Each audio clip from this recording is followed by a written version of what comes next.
She is an awesome, amazing singer and performer, and she's going to like blow us away. The one, oh wait a minute, y'all, calm down. Not right now, please calm down. The one and the only Polios is in the building. How you feeling? I'm feeling good, man. Happy to be here. Thank you for having me on your show and letting me use your platform. No, thank you for taking out the time on your busy schedule because I know you booked in busy, baby. You are working in these streets. Congratulations on all of your success. A new single is out right now. Yes, it is. I just released it about I want to say like 2 weeks ago. Time flies. Man, it's very new. Yeah, it's called 241. I recommend you check it out. I made it with a couple of friends, so it's like a real different vibe for me. I stepped out of my comfort zone. Yeah. Okay, so let me just first say your voice is amazing. Thank you. I am a huge fan. You have such a very eccentric voice. It's very smooth, almost like, I mean, when I listen to your music, I'm thinking of like a Sade almost, but then a couple with the twang though. With the twang, it's good. Yeah. Thank you so much. Dang, that's a really big reference point. That's amazing. Thank you. Yeah. So let's start off with telling the people where you're from. Well, originally I was born in Mexico in Chihuahua, which is about 5 hours straight down from Texas, right in the middle of Mexico. So I pretty much spent most of my summers there. All of my family is there. I have over like 200 family members on just one side alone. Wow. So yeah, we only have very few members in the US, but I was raised in Illinois, right outside of Chicago in Rockford. A couple of people are from there. Michelle Williams from Destiny's Child, Virgil Abloh. You know, we're coming up, we're making a name. So yeah, I was raised up there. And then I moved to Utah when I was about 13. Salt Lake City, Utah is where I started singing. So I have my fan base there. So I also claim Salt Lake City, Utah as a home base for me because I spent 5 years there. They were real big years for me, formative. I made, a lot of big moves in my career there. So all three of those, I'm from all three places. Look, I'm gonna be sure to go back and be like, okay, is these three the top three? But that's amazing because it says a lot about you culturally because you're very diverse. I mean, you've been around and you're multicultural, and not only that, let me just say, you have a quote in your song where you're talking about my side piece, right? And you say, my friends say, they say I'm really blind to the games you play. Were you talking about anybody in particular? Oh man, I'm talking about myself most of the time. I'm like this person. I have a hard head when it comes to believing that somebody can have a bad side to them. I'm always I want to see the good out of somebody to the point where I'll be blinded. And I blame that on my young dumbness. So now that I'm growing up, I seem to be able to look back and be like, okay, they did warn me. They did. I decided to move forward. So, a lot of your own tribulations in life can be your own faults and your own mistakes in the choices you make. So, I think it's good for us to recognize it as young people, because if we don't start making the right choices now, we're going to end up in a cycle of bad love. So all I can say is I wanted to quote something from your song, your single 241, because it literally talks about like what we all have done, what we all going through. And then it also shows that serious R&B side of you. You are serious R&B. Let me tell you. I'm like, what? So R&B is really really about, to me, feeling the music, but also hitting certain spots in the heart, right? And your music definitely touched my heart. I mean, you got some bangers. So, but this 241 is really, really interesting. Did you write this song yourself? So I was saying before, this is one of those songs where I was lucky enough to have a couple more people in on it with me on the writing part, because as a writer, I do write everything myself. Mostly, I've always been that way where my words, I feel like it's more important to say it in my words because I feel like in a way I'm like a vessel of translation to from the knowledge I'm gaining to the people who need that knowledge. So the way I could put it in words will also be easy for people to understand. But this song, I got to work with my real good friend Imani, Ariel Imani. She's from Chicago. She's an amazing songwriter, singer, producer, engineer. She's like me, you know, we're young, grinding out here, you Yeah. know. And I also got to work with a producer named Yuta. He's from Japan, and this man killed the beat. Mhm. And then another producer from like a whole another way from Canada named Declan. This Wow. man, he actually in the background you can hear like in the beat, that's me. So Yeah. he took a voice memo of me and sampled it into the beat to make it sound like a sample from the 90s, but it was me. So all him, Utah, and then one more person who really just gave the bones to that beat is Jermaine Elliott. He's from Philly.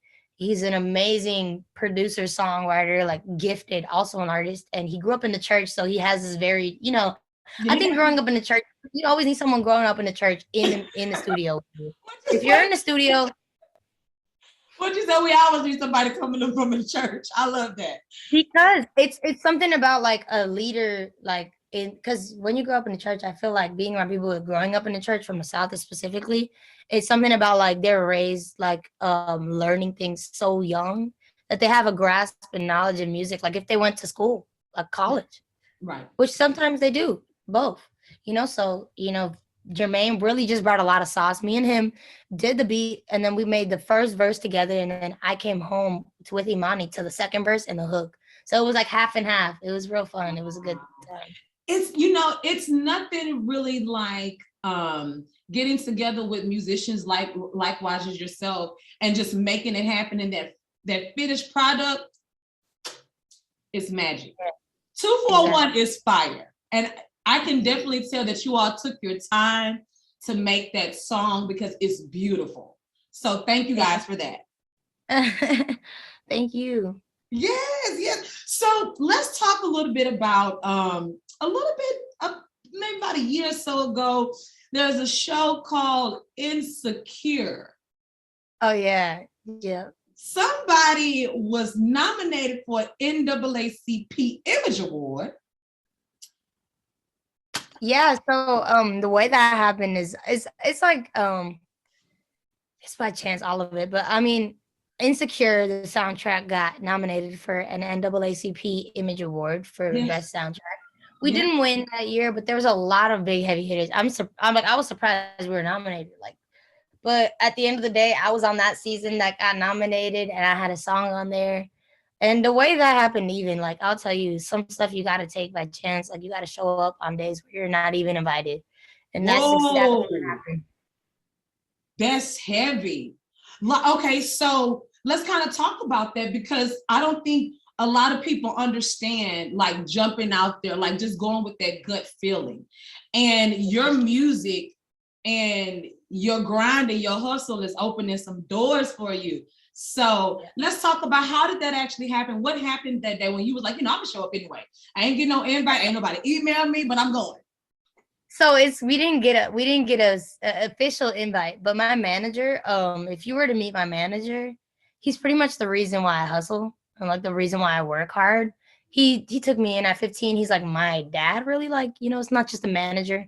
He's like, I'm talking about we lived together. I've been living with him since 15. That's 7 years. He's been taking care of me, taking me to school clothes, food, 3 meals a day. Like he's a crazy, like, good guy. So, he taught me the hustle, but he also still hustles for me, like harder than anybody else. So, him making connections, making friends. He made some friends and connections. We had a meeting at Atlantic Records, which is connected to Warner Music Publishing, which does Insecure soundtrack.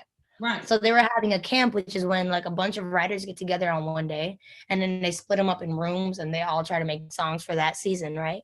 And so I wasn't invited by Insecure. I was invited by somebody who wanted to sign me from Atlantic. Period. So everybody else there was kind of like, exactly. Everybody else was kind of like like they were invited. They were supposed to be there. Like, and I was right. Like, hey, like I was in I was in a room of heavy hitters, people like BB Borelli, who wrote for Rihanna. That was right next to Taylor Parks, who was one of the biggest songwriters today.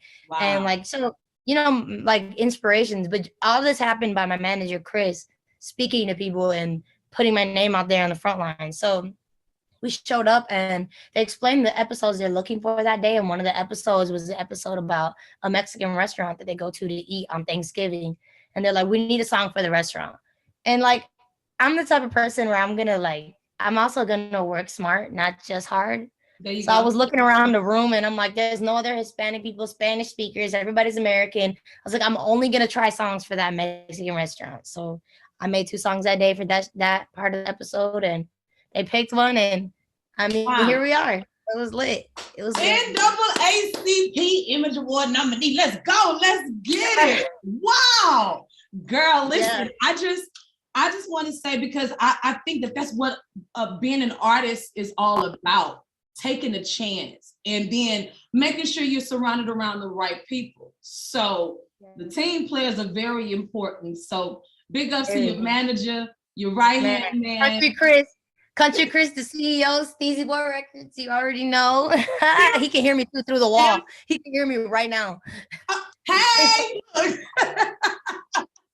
congratulations, man. This is amazing. I'm just loving this interview because your voice and your talented and your talent, like it meets your energy, and I can feel it. So I'm here for it. So let's talk a little bit about who influences you to do music, because it comes from somewhere, right? So who influences you to do music right now? Well, since a child, my mother, she was raised in a family of music to where her dad taught her and her siblings, which in total there were 12 of them. He taught them each one instrument. He taught himself a bunch of instruments. He probably knew like 30 instruments, from the organ to the saxophone, trumpet. So he taught each one of his kids either to sing, or to play the drums or guitar or something. And he taught most of the girls to like harmonize and like perfect 6-part, like unison. It's crazy. Like all Wow. my aunts can sing perfectly, like on like harmony. And so since a kid, I always saw that like at parties we would just all, instead of like anything else, we would just sit down and sing instead. We would not be playing no board games. We wouldn't be like, we just get some coffee and sit down and sing all Did you night. say get That was just, coffee and just yeah, I've been drinking coffee since a young age because in our family it's a staple. Like, it's like everybody's gonna sit down and have some coffee and like. listen, I kid you not. When I was in elementary, it was so weird because I thought I was like the only one. I was like in the first grade, waking up with my grandfather drinking Folgers coffee, like extra sugar, like let's get it, no cream, straight black, let's go. So, Yeah. I'm with you. Yeah, I think it's something about as well. I've always wanted to be around the grown-ups, and I don't know what it is. It's just like, so I always gravitated towards me and my mom. Like every Sunday morning, it was a ritual. I would get up and go downstairs. She would have the karaoke plugged in. She's cooking breakfast, and she's like, "All right, pick a song, go sing it." And then she would basically like, as she's cooking, like critique me, like, "Okay, you see how you close your eyes? You're not looking at the crowd. If there was a crowd, you got to be, either you look into their eyes or you look above their head." She's like, "You got to pick one and stick with it." And then so from there, I was probably like 5 when she was training me. Like she wasn't knowingly training me. She was just showing me what she felt like I wanted to know. So, she put me in boot camp, and then she taught me how to sing, taught me how to harmonize. But originally the genre I started with, because my mother is Mexican as well, and she doesn't really listen to a lot of American music. She'll listen to like Tina Turner. Come She'll on, listen to mama. Kenny Rogers. You know what I mean? Yeah. Like, so it was mostly mariachi is what I started with. Which Okay, to so break down. let me just say this. I don't think that mariachi gets enough. Like you gotta have some pipes. Yeah. Yo, like your stomach has to fill up with so much air to hit those notes long. Yeah. Yeah. So woo. Okay. Man, I can hear it though. I can hear it in your voice. Go ahead. yeah, I mean, like I think mariachi to me and what it was as a child and what I was introduced to it as was our rhythm and soul music. I mean, I think that's why when I first experienced music in English, everything else was like all right. But when I heard R&B from the 80s when I was like 13, it blew my mind away because I was like, they're doing what we do. they sound like they're crying too. They want to make you cry. Right. The riffs, the harmonies all reminded me. It was like we're going through the same things just in different languages. Like, come Right. on, like that's the ultimate bridge in culture. I feel like for us should be creating and music. I think that's the ultimate bridge.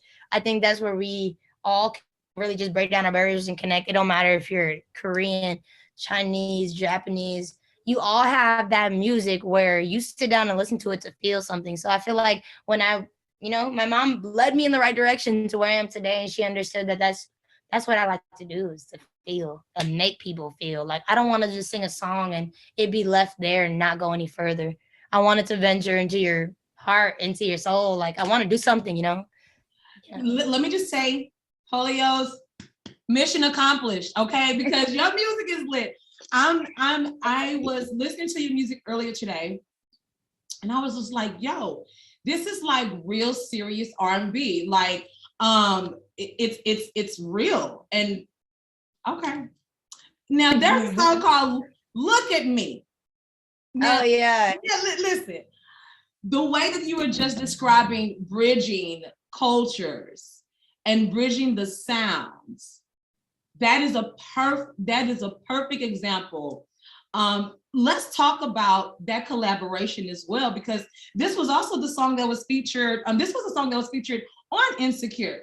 Now, in the beginning of the song, it's like what's happening? Because it's jumping. Let's talk about it. So I just want to bring it back to that day where like everything was happening kind of like it was like natural. But I had my best friend at that time was Rambo K. She's featured on the track, right? But me and her pretty much were connected at the hip. So that day when last minute we went to that camp, she was right next to me. So they put her in the same room as me, even though her name wasn't really on the list. But me and Chris and her, we're gonna be like, all right, you're still gonna write though, and we're gonna get you something. You know what I mean? It Yeah. don't matter. Like, you don't got to be invited. None of that. Like, as long as you're trying and you do what you need to do. So the first song we made that day, we made two. When originally you just kind of like make one and you stick with it. We made mine, which was a pop song, and we got done with that fast. And I was working at the time in that studio with the Genius, who made Controller for Drake. Wow. We had one of the ear drummers, Heartbreak Food. He worked with countless names like Lil Xan, Ray Shremmerd.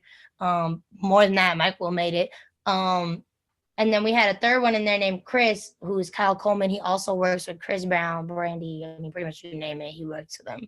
Yeah. So it was like heavy hitters, and they made a second beat, like they were just vibing, and it was a hip hop beat. And me, I'm like, okay, cool. I'm really not a rapper, so I was like, let's just have K rap this. And everyone like turned to me and was like, no. They were like she could help write it, but they're like, we want you to rap it though. I was like, but I don't rap, sir. And they're like, wait, like we got to figure out a way to make it work. And I was like, okay, so the only way I can hear myself rapping is in Spanish. Like, that's the type of rap I was growing up with. So I was like, that's what we're gonna have to do. So I was writing my verse in English, and like I look at Kay and she was writing. I was like, what are you writing? And she wrote everything after. She was like writing from the beginning, and then so we started writing hers, and then mine ended up being so short that I just put it as an intro. Yeah. And then we just put it right back to back, and it just flowed. I was like, me and Kay were thinking about the same stuff.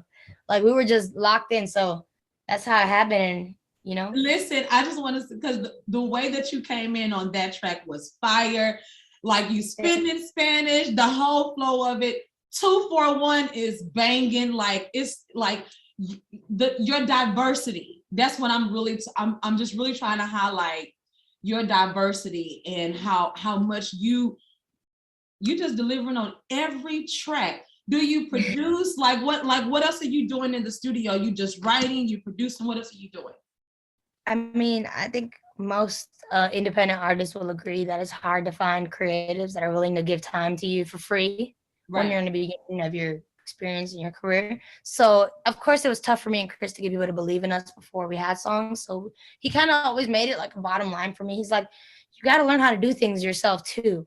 Like, as well as working with other people, there needs to be a balance. So Chris always had a studio. My manager, Country Chris, always had a studio in his basement since I met him, since 15. And when I moved in, every day, 8 a.m, okay, get your coffee, get your breakfast, come down to the basement where we're going to produce. All day we would produce.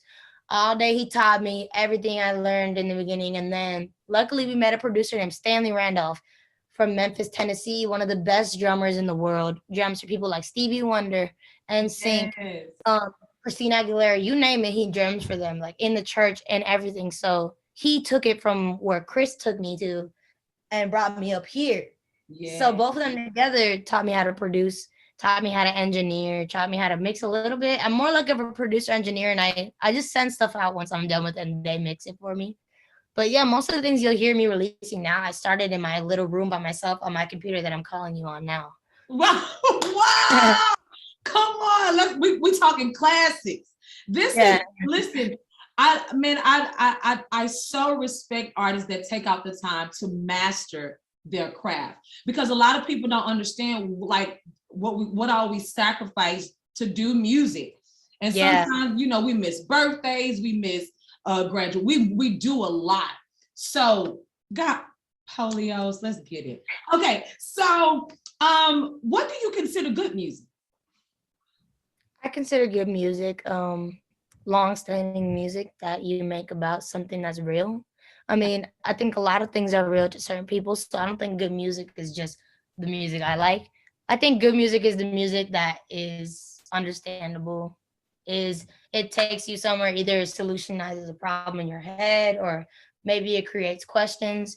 Like songs that create questions are good because I think, sometimes we're living in a or just coasting. So when you hear a song that kind of brings up a what if, I think that's good too. So good music is opinion.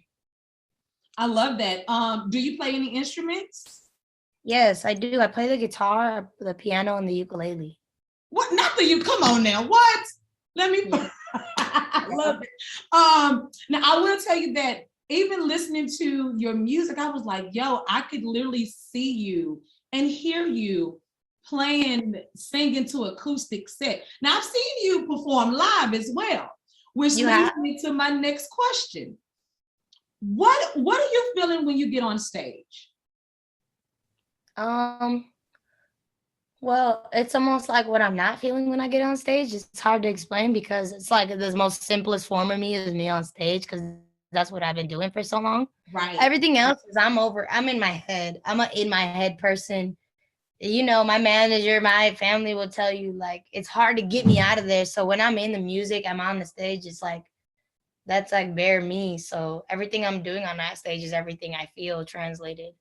I don't think there's no plan.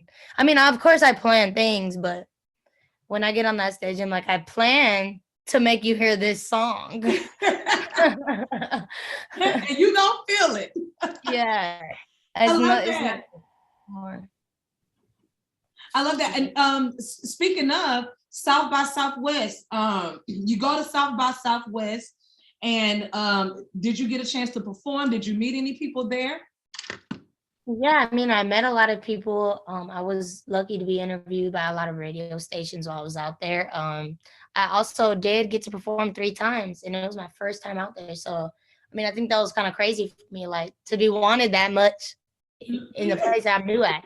So yeah, it was great. I had 3 different shows, 3 different nights, all different venues, different crowds of different like spans of life. It was amazing. Like I had a Latin show where it was like all Latinos, and it was part of Me Too, which is a big brand for us Latinos. The second show was with Schweinbeck. She's from Atlanta originally. She's an A&R exec, and she brought out a lot of vibes. So I was on my R&B hip hop vibes. The third Yeah. night, I had an LGBTQ like event, and it was from the Color Agent. They're amazing as well. They work in representation basically for people like me, who want to see more people like me on stage. So Yeah. all 3 events were great in their own way. I mean, I feel like I did what I wanted to do and I came to do. It was fun. Delivered, honey. I was watching the videos like, yo, this is like, so okay. So I think my biggest thing is people knowing, like, where do you see yourself in the next 5 years? Because like, I know you're booked and busy. I mean, but where do you see yourself in the next 5 years? Maybe a little less booked and busy. Sometimes more money creates more time for you. So I would Yeah. love to be able to have that, I'm in the space where it's like I can't say no a lot because I know where I want to be, but I want to get to the space where I get to choose and pick like, and curate my sound that I'm giving out as well, not just for me as a Right. songwriter producer. So I would really like to be a vessel of like where people come to and like they're like, okay, whatever she's on or whatever, whoever she's working with is gonna be dope. Period. I want to curate things for people who are looking for what I like and people who like enjoy the things I enjoy. I also want to be able to give chances to people in my hometown Right. and all three of them really. So and I'm not just that, I see myself in 5 years giving back to my family who has always invested in me, time, money, patience. And more than just that, I see myself growing as an artist, doing things unexpectedly that you wouldn't see me doing in a good way. And, Right. in my own way too. So hopefully overseas. I haven't gone out there yet. Not yet, not yet, but you're definitely on the way. So overseas, you hit the DM, get in touch with Chris. Let's get it. Let's make Yeah, it. overseas, call us. Dang. Let's go. Okay, so are there any artists or producers that you would like to collab with in the near future? Man, I would just love to work with people like that I respect, like Miguel. Nice. People Yeah, like uh there's so many people I can't even just I I'm trying to think. know. Timbaland, Missy Elliott. Missy Elliott is like for me, that's For like sure, period. Pharrell. I would love to work with people like Bad Bunny, Tiny, people like Sofia Reyes. She's an artist from Mexico. She's amazing too. I love her music. Okay. Um I mean, I would even like to be on the pop rock, like people I grew up listening to, like Maroon 5 and like a reggae band that I love, Common Kings. Like, I want to be able like to like mix around, like you say, like you find me in different genres out of nowhere. Yes. You're put on a reggae playlist and featuring Polios. What? Yeah, Polly, let's get it. Yes. Yeah. And it's definitely happening. Big shout outs to Grunge Cake because Grunge Yes. Cake, listen, Yes. talk about the team players, Grunge Cake. Let's go. Well, you already know the CEO of Grunge Cake. You know how she does. Dang. Let's get it. Yeah, she is another Chris for me. Ever since I met her when I first released my song Pop Star, which was with Atlantic Records, since then she contacted us and was kind of like, yo, like, I really believe in this. And like, I just want to help you. And her and Chris together are a perfect team. They're like both heavy hitters trying to work hard as hell to get me in a room. Richard Dean is actually one of the reasons I had a really good turnout South by the Southwest as well. Like, she was there with us, you know, she as well has been pushing my music on her website like it's her own. I'm like, she's amazing. you Yes, know yes, I yes. really respect her for giving me my time and her platform to use. So yeah. Awesome. Yeah, that's definitely one of our favorites. Our one and only go-tos, Richard Dean. Always hold it down. Shout out to Grunge Cake. Yeah. Let's put our tags in. Where can the people find and support you? Because your music is amazing. Where can they find you? Well, you can find my YouTube at Polios, Poeleos. I have music videos out right now. You can go check out. I also have music on SoundCloud, iTunes, Spotify, Apple Music. You can check it out at the same thing, Polios. Follow me on Instagram at Polios, Poeleos. Twitter, Real Polios. I post on there as well. So you already know. Yeah, hit me up. Awesome. Any words of encouragement to the youth that are watching? Hell, to anybody that's watching right now, because you're so inspirational. Like, your music is so good, and just sitting here talking to you, I know it's definitely coming from a genuine place. So straight hand, no chasing. Any words of advice? I mean, do what you want to do, not because somebody tells you to do it, but do it because you want to. Because if you don't, you'll regret it. Even if it ends up turning out wrong, I mean, you're never going to learn from your life if you don't try. So try it as much as people tell you not to, even if you feel like you're not built for it, try it. That's it. Period. Try it. Y'all, if you have not been taking notes, because gems have been dropped by Polios today, and I just want to say, keep making the music the way that you are. Don't change a thing. I'm a fan, like, hands down. Like, I'm a big fan. I'm gonna be burning my incense and my candles, honey, my little sage, burning some other stuff, and I'm gonna be jamming. Yeah. Listen, okay, so Polios, what we're gonna do really quick, because I know you have to go. You've been working out I know you was working out earlier, right? What you do? I'm good now.